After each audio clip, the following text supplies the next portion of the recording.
Thank you. Good morning, and thank you for that opportunity to present my work. It's a work in progress, as all mathematical demonstration has to be verified.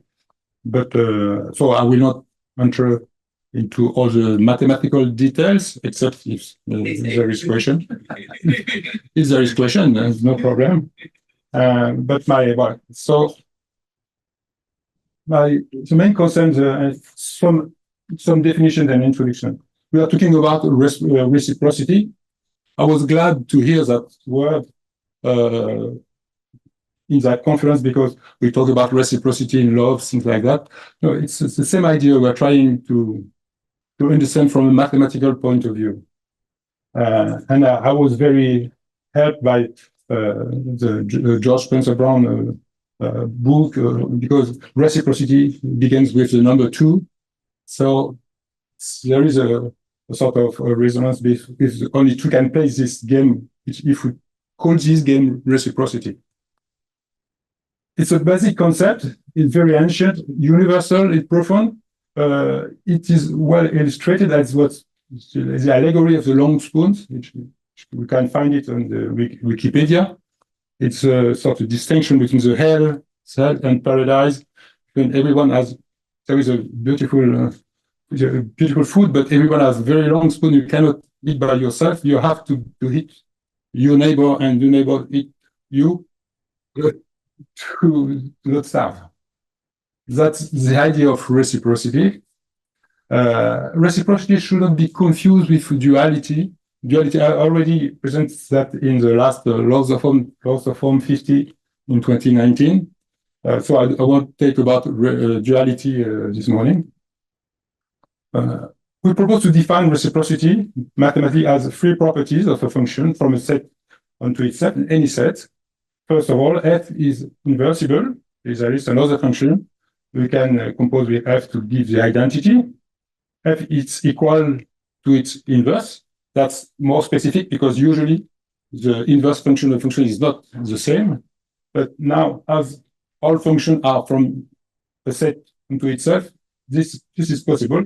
And in that case, f is equal to its inverse, equal in the equality of our functions in mathematics. And the third property is that f has no fixed points. So in all cases, for all x in the set, the base set, f of x is always different of x. This is a true basic property, and this defines a class of function on any set is satisfying, the formula in mathematics. That's natural language. For all x in the set, so just another sort of translation of what is explained now. If y is equal f of x, then x is equal f of y, and y is different of x. Just a mathematical way of saying the same thing. We name this class of functions by reference because lots of cross operation, which a reciprocal function. But I will start from another example, more common. A function whose graph is this draw over there. This function is sort of hyperbolic function because here y is the inverse of x. So x is the inverse of y. So we satisfy the equality of inverse.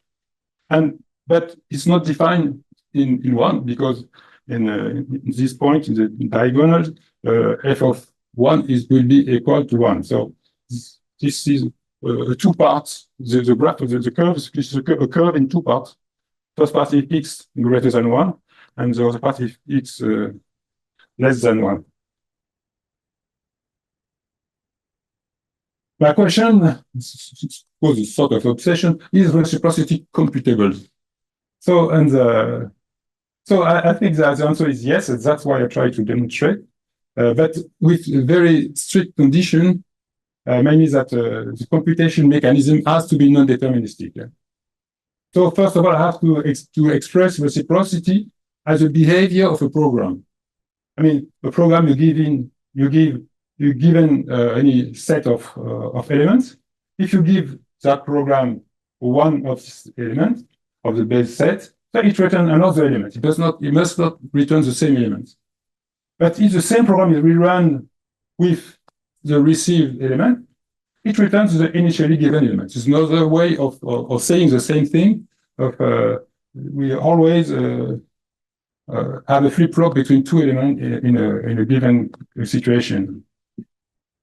The question is not to execute the program specified, calculated with a set given, because in that case, for example, 0 and 1, it's obvious that this is very easy to program things like that.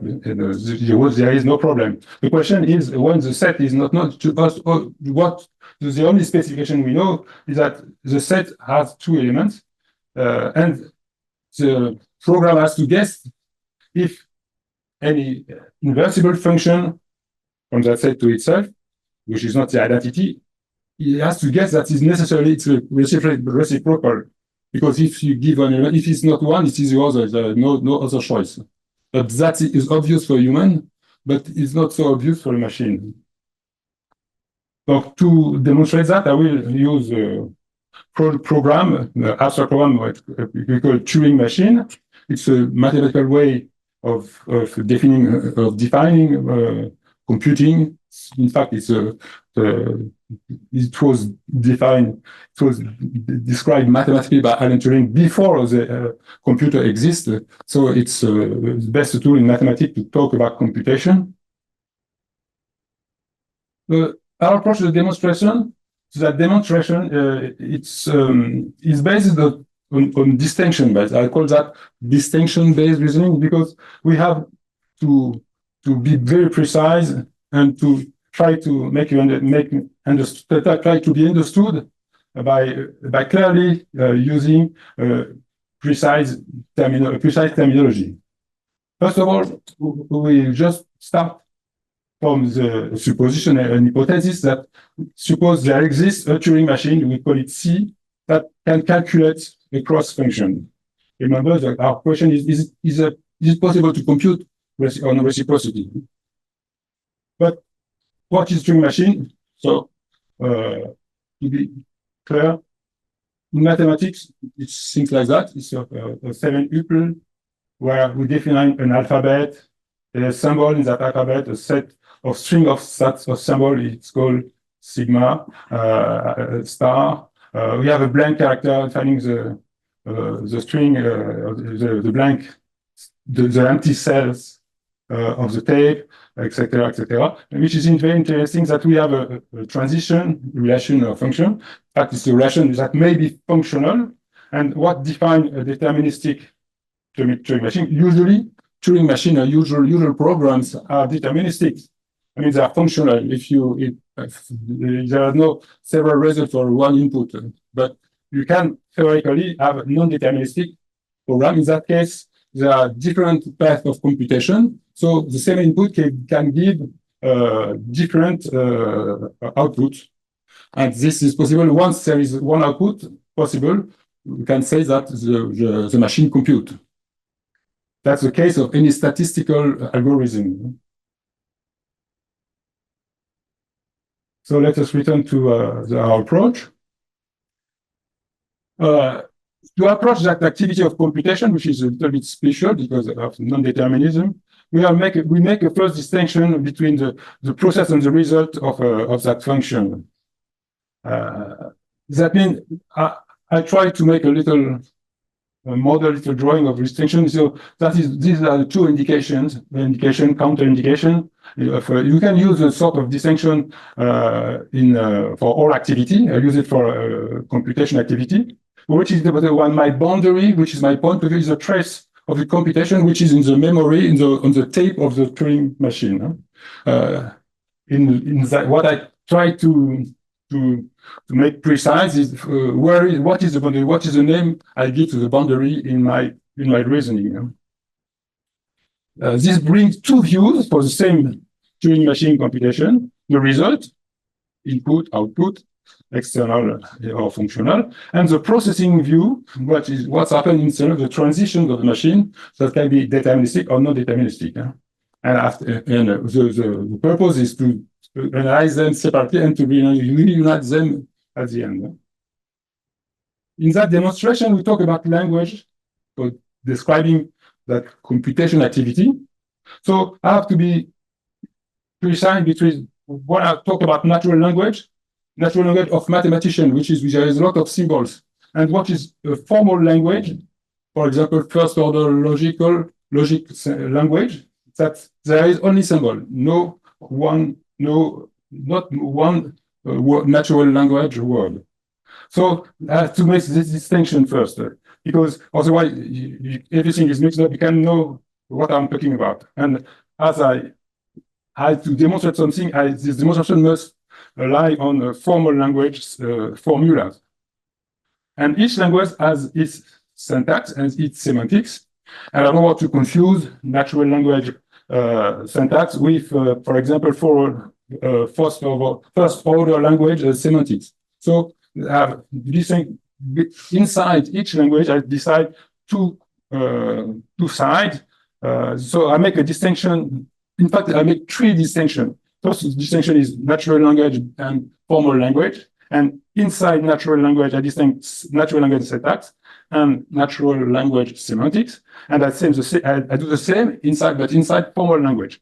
And that way, there are four different spaces, but it's not dichotomy because my distinction in my mind cannot cross another distinction. First is this one, and this one I separate. And after, I look at the other side, and then I separate it too. So I have three distinctions and four spaces. I will illustrate that during the text.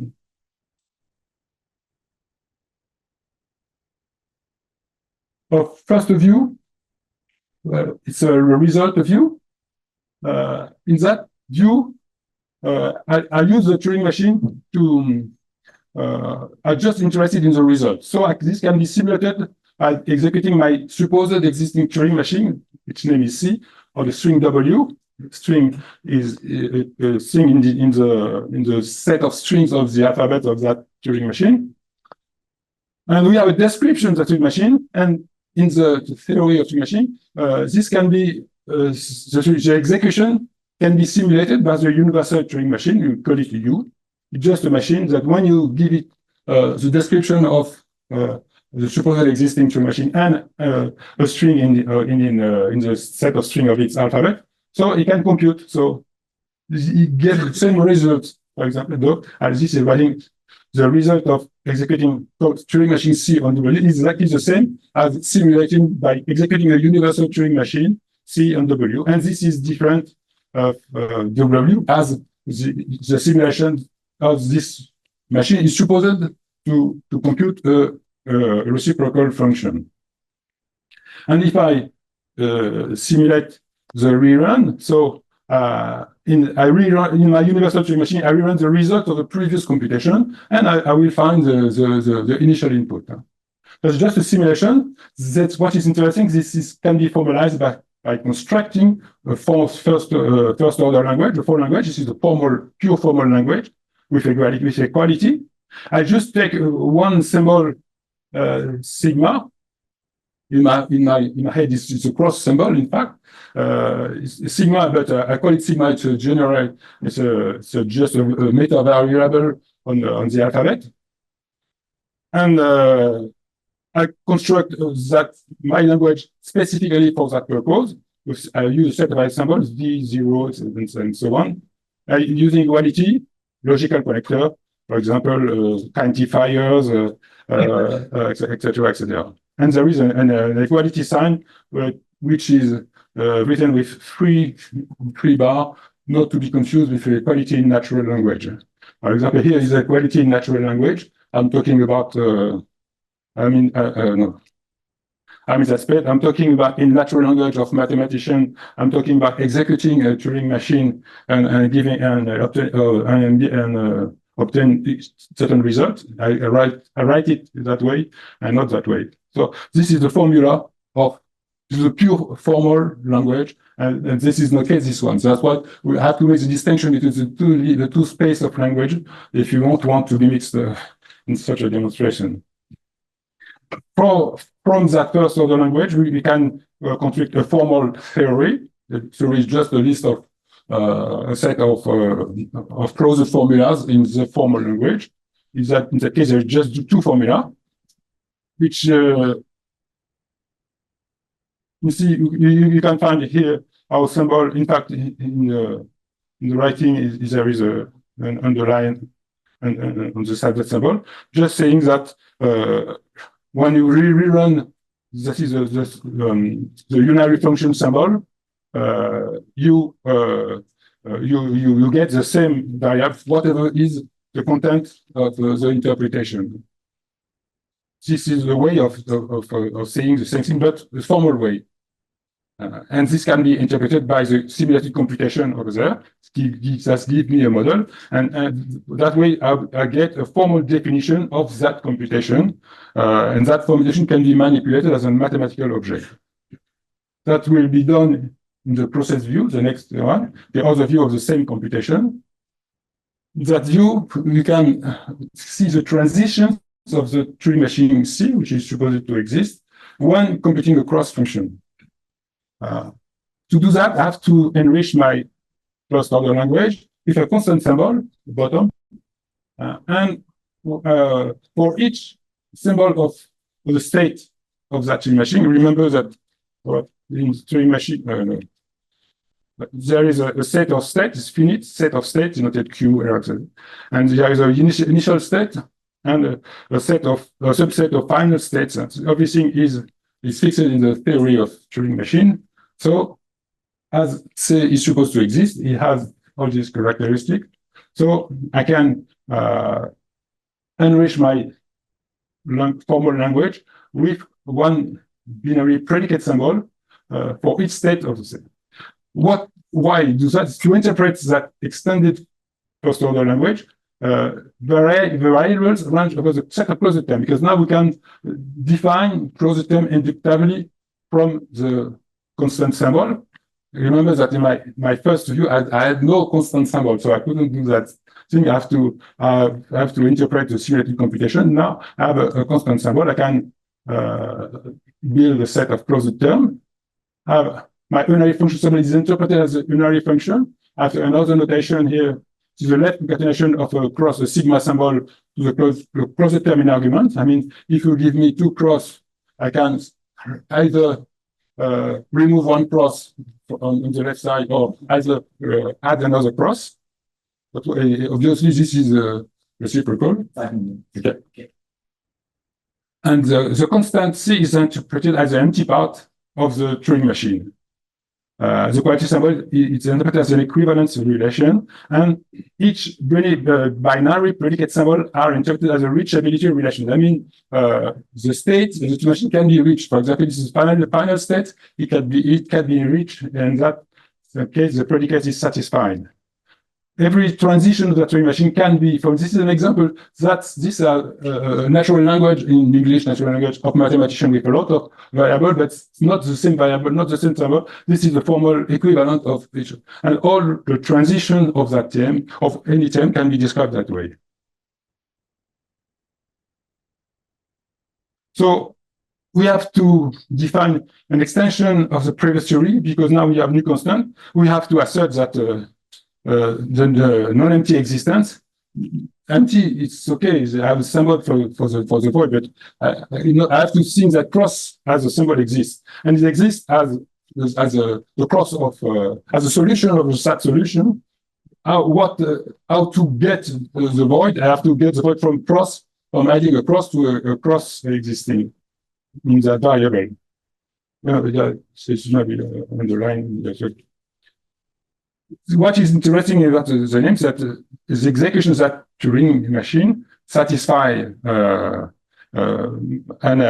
my objective, and I can write in one closed formula that objective. It means to put it clearly, more clearly, means if you gave an input W, either you compute W plus by adding a new cross, or by removing the cross, you get the same value. That's what all it said over there. So this is enough to finish, because we have a rather complicated closed formula. This is a formal formula which saying, and which is interesting is that formula where there is a disjunction. There's another way of saying that. So, there is two paths of computation from the same input giving the same result. That's a trace of non-determinism. And so, because our understanding is that if a Turing machine satisfies this formula, then is reciprocal. You have to just build a reciprocal function from its own alphabet. And suppose that Turing machine sees that compute cross function must satisfy such function because that formula has been built for that way. And therefore, we relate the two views. That's the view of the function of the C Turing machine. It's equal as the interpretation of the syntactical view in the formal language. So this formula is characteristic of computing a cross function is by the disjunction symbol, logical disjunction symbol is non-deterministic because no deterministic machine can compute that way. If you have a deterministic machine, you have only one way of computation. In that case, we have two ways of computation, but giving the same result. So at the end, it's the same, but inside, it's not the same. That's why, moreover, there is a finite number of transactions, so this can be done in a clearly polynomial time. So the result is that a Turing machine sees that computes a cross function is necessarily non-deterministic and can do that computation in polynomial time. Okay, that's the main thing. So I thank you for your attention, and I'm ready for a question. I'm thinking that if the input is irrational, that the Turing machine doesn't stop. Yeah, so you can take that question now. Yeah, Lyle. Philippe, the Turing machine is supposed to compute, so it must stop. That's my supposition. I don't want to demonstrate that such a Turing machine exists. That would be another problem. I just want to see that if such a Turing machine exists, then to compute, it must be non-deterministic. That's all. Okay, so such a Turing machine doesn't exist because we know that there are irrational numbers and they are represented by continuing fractions. Maybe you're right. I don't know. I don't try that problem. I just in a logical implication. If such a Turing machine exists, there it must be non-deterministic. That's all. That's all I can say. I cannot say. Maybe you're right, or maybe not. We made the tape. Okay, this seems like another case where if yes, your premise is false, then you can prove anything. No. Okay, here's another question, Laurie. Yeah, there was a stipulation that the tape is finite, so your continued fraction representation would be truncated, so you'd be computing a rational function still. If you wanted to make your tape finite, then you can keep computing all day. So I think that's the resolution of that objection. So it doesn't preclude non-halting functions, but if you only have a finite tape, then you can only have a finite number of intermediary stages, so it has to compute. My first question was, why is there the no fixed point criterion? Because intuitively it's still reciprocal with a fixed point. Does that have an effect on the computability if you allow a mapping of a set to itself with a fixed point? Yes. First of all, reciprocity, you cannot be reciprocal with yourself. Reciprocity began by the number 2. Yeah. That's my starting point. And if you introduce a fixed point, you introduce the identity, and identity it's another problem. Identity is not reciprocal. Okay, yeah, sure. Anything passing through the identity couldn't make a conversion. Yeah, exactly. Another quick question. Oh, okay. A very brief response. Yeah. Have you considered how you would implement some non-deterministic algorithms, so that there are a few relatively simple non-deterministic algorithms you could try? No, not yet, but I think this has to be done. Yeah, Lou. You must excuse me. I came into your talk in the middle. Could you explain again what is a cross function? Your theorem is that if a Turing machine has a cross function, then it's satisfied, then it's non-deterministic and so on. What is a cross function? Exactly. Yeah. What in my introduction, I define mathematically reciprocity by these three mathematical properties that are satisfied. A reciprocal function is inversible. It's a function of any set to itself. It must be equal to its inverse. Equality as quality of function is these two functions are equal. And have no fixed point. It cannot be same. And this is a class of function. Yeah. Oh, sorry, higher up. Yeah, they can't hear you. It's okay. This is a class of functions that I call it cross this class of functions because the cross operation of the form is obviously. So it generalizes our difficulties with negation if you're an ordinary. Yes, exactly. Thank Uh, you. any more questions back here or online? Or comments? Yeah, Leon. No, sorry. You sure? More speculative or poetical reflections? I also. Yeah, here, Laurie. Here, you need the mic. And maybe it's just because you're starting from the abstraction of Turing, but I like to think about the idea of not just using a linear tape. So I mean, specifically, some of my investigations of map coloring they involve a particular fragment of the lambda calculus, so the linear lambda calculus or the normal planar unital lambda calculus, and those are shown to be complete for some non-deterministic polynomial complexity classes. So it's interesting to think about this notion of time happening not just in a linear way, but transformations happening about a 2D planar surface or some other surface. Yes, but usually lambda calculus is deterministic, so you have to extend lambda calculus to make the non-deterministic computation. Andrew, yeah. Please ask a really stupid question. That photograph of the allegory of the long spoon meals, is that real or is that staged? Which is to say, do people ever have long spoon meals? I think it's metaphysical spoon. Metaphysical spoon. What might say we're having In the real life.